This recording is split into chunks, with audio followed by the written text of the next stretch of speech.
12 కేజీల కందిపప్పు ఉండాలండి దీంట్లో. ఎర్ర నీళ్లు తప్ప ఏం లేవు. ఎంత ఇస్తా ఉన్నాం తెలుసా నీకు?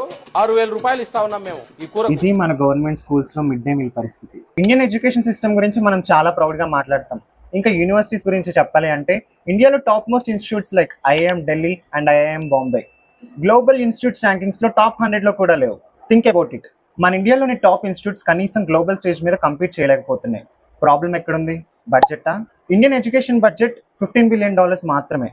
But China almost $900 billion.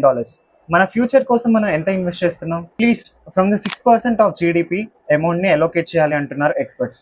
అంటే అరౌండ్ $200 బిలియన్. ఆ అమౌంట్ కి మనం ఎంత దూరంలో ఉన్నాం? Top research, advanced medical technology like vaccines and CT scans ఇవన్నీ ఎక్కడి నుంచి వస్తున్నాయి? టాప్ గ్లోబల్ యూనివర్సిటీస్ నుంచి.